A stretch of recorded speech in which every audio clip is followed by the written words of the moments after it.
Tak jo, takže zkusíme ještě téma 4, co stihneme.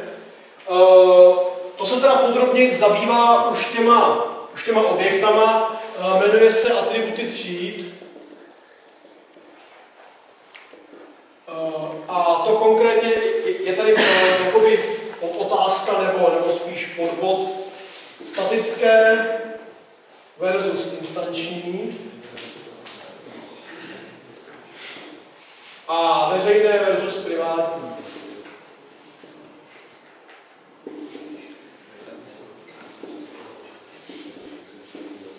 Tak, podobně teda jako v té předchozí otázce by asi mělo zaznít, co to teda vlastně je atribut třídy.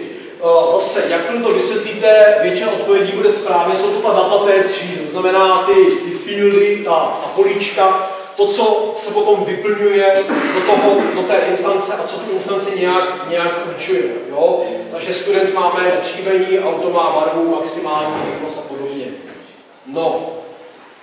A teď teda ty atributy těch tříd mohou nabývat nějakých tady těch vlastností a co se stane, když je nabývají.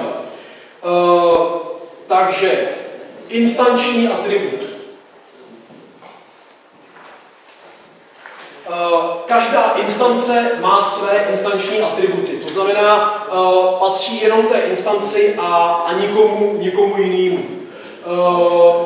Poznáte snadno, zase kdybych vám ukázal zdroj, aby byste měli ukázat ty instanční atributy, jsou to ty, před kterými není klíčové slovo static.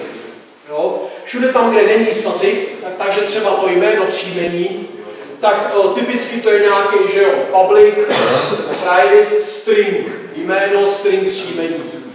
Znamená to, že když vytvořím instanci té třídy, tak to jméno a ta příjmení patří jenom té instanci, nikomu dalšímu.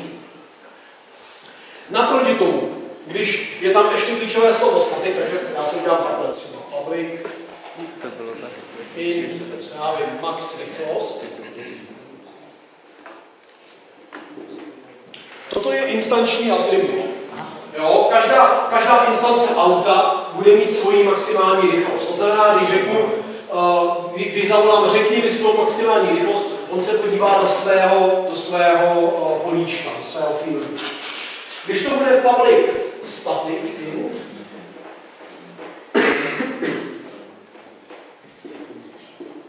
co já vím, zase max rychlost, on to je blbost třeba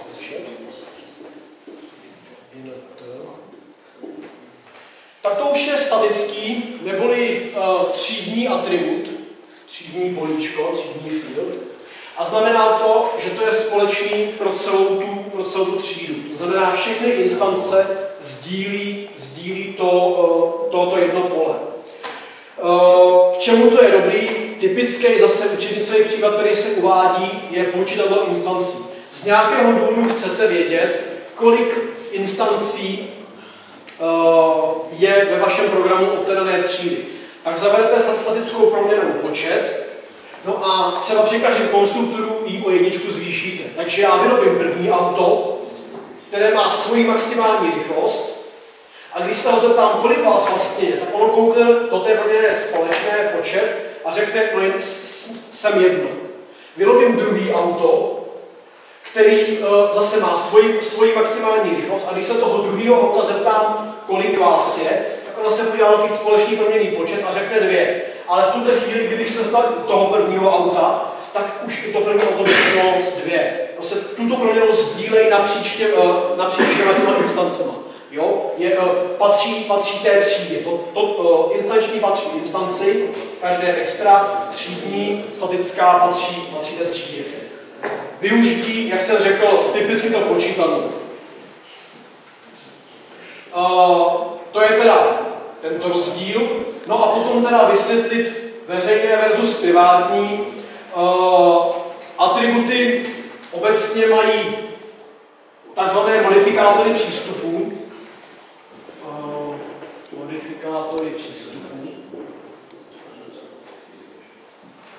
No to jsou ty takzvané 3P, že jo? Tady už jsem zmínil public, pak je private a pak je protected.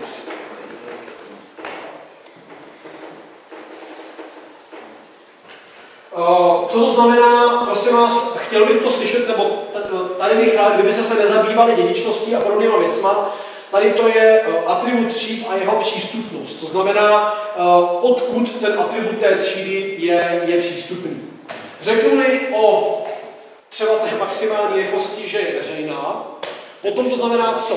Kdokoliv, to znamená nejen ta třída, nebo nejen ta instance toho auta, ale jakákoliv jiná třída může přistoupit do tohoto atributu, může ho přečíst, prostě napíše auto.max rychlost a ono se to jakoby dostane se k té maximální rychlosti, ale co je ještě horší, může to změnit. Jo? Není to zabezpečené. Kdokoliv to může jakkoliv změnit, což by mohl být problém.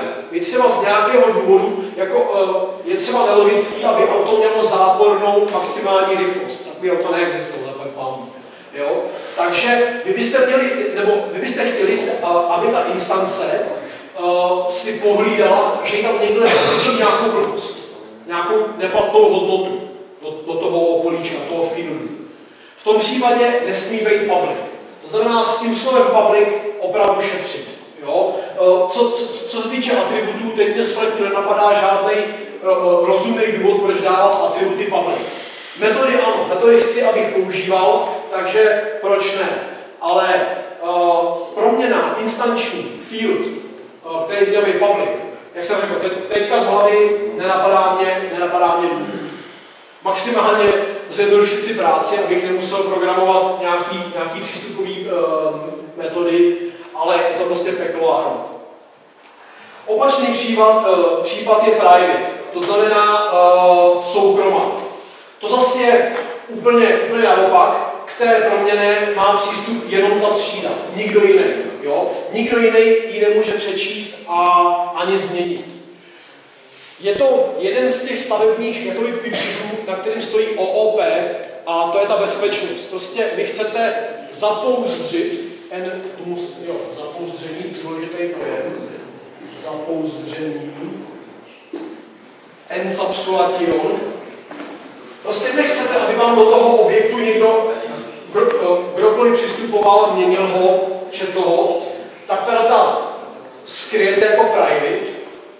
A pokud chcete, pokud je chcete nějak zpřístupnit, pak je zpřístupníte pomocí metod. Vzpomínáte si, nebo kdybych se vás zeptal na typický příklad, všichni odpovíte getry, setry. Getry a setry jsou special metody, který getter získá tu hodnotu, že ho přečte jí, setter jí umožní nastavit.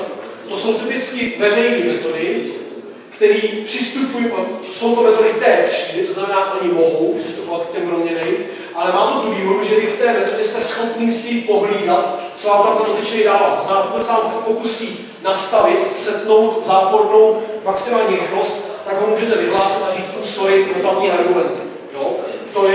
To je ten smysl toho modifikátoru přístupu. No, mezi public a private je ještě klíčové slovo protected.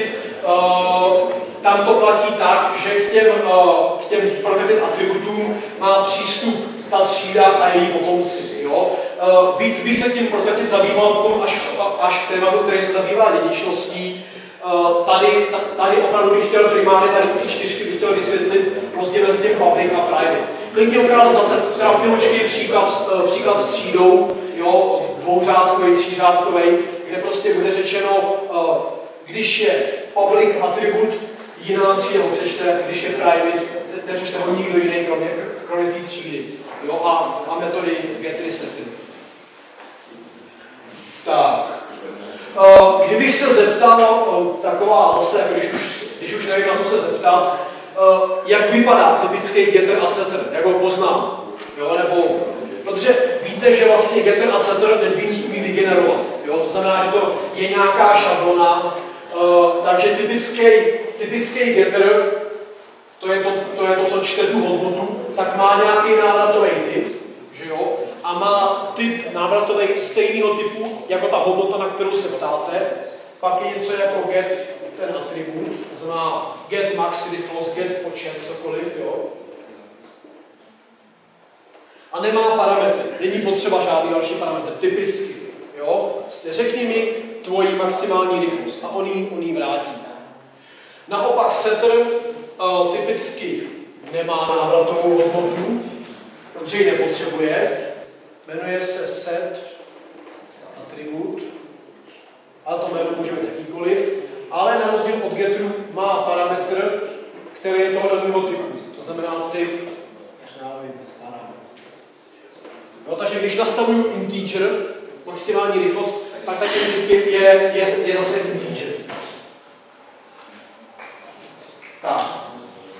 Takže toč otázka 4. Nějaký zase připomínky nebo dotazy tady k tomu?